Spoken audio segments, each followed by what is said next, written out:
fundamentals for the changing of warehousing and industrial in Manhattan has been dramatic over the years. As a matter of fact, we had a very vibrant industrial market for many, many years, and that is pretty much gone now because all the buildings that housed industrial companies and warehouses and distribution have all given way to other uses.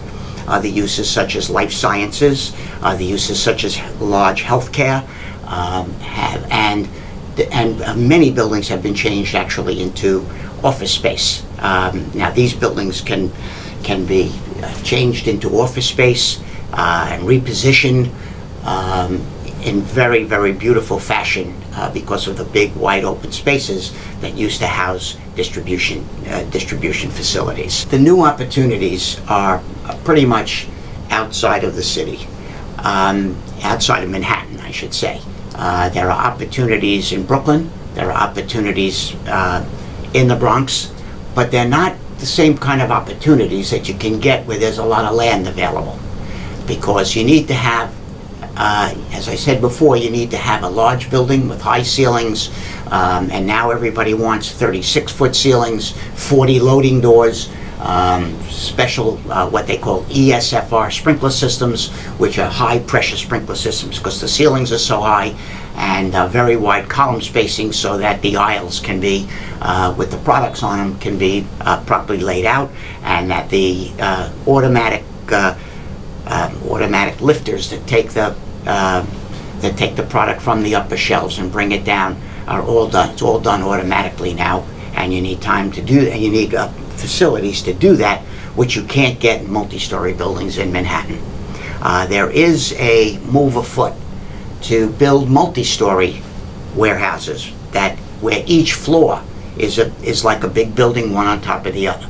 That requires a lot of space, and the largest you can probably see is probably 60 to 70,000 square feet versus 200 or 3 per floor versus 200 or 300,000 square feet on one floor out in the suburbs like Long Island or New Jersey.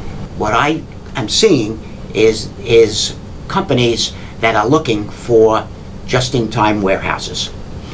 This is a trend that's been taking place for several years now, and it's a little bit difficult to find just the exact place. Once again, the reason for that has to do with the loading. The company comes in from the outside the city, and they have to load their smaller amount of pallets into a building and then be able to take them out again pretty quickly. There's a famous food distribution company that was out in Queens, and they have opened 2 or 3 small immediate distribution facilities in Manhattan, so that they can deliver dinners and quick foods and all of that very, very quickly, all within an hour, which is what everybody wants now. Everything is fast. So that's where we're seeing some of the demand for what looks like distribution centers or small distribution centers or small storage warehouses.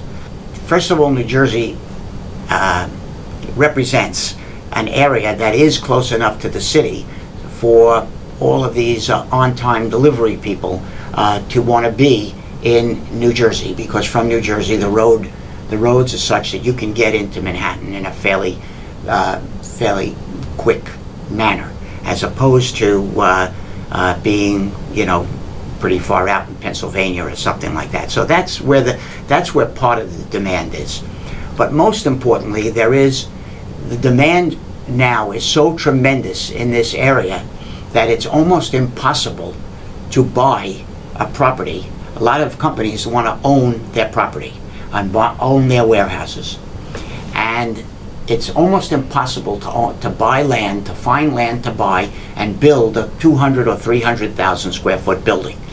You can rent them because tenants change from time to time and they move out, and all the big developers have maybe 10 or 15 million square feet in their portfolio, and if you take a 5% vacancy factor even, you have about 750,000 square feet of space always available. So there's always space to rent. However, if you want to be an owner, it's almost impossible because the developers really have first dibs on all of these large pieces of land, and people like Amazon, people like Apple, people that need huge warehouses, and the consolidators, people that do distribution for many companies. The demand is almost insatiable now for warehouses in a 25 or 30 mile radius of New York.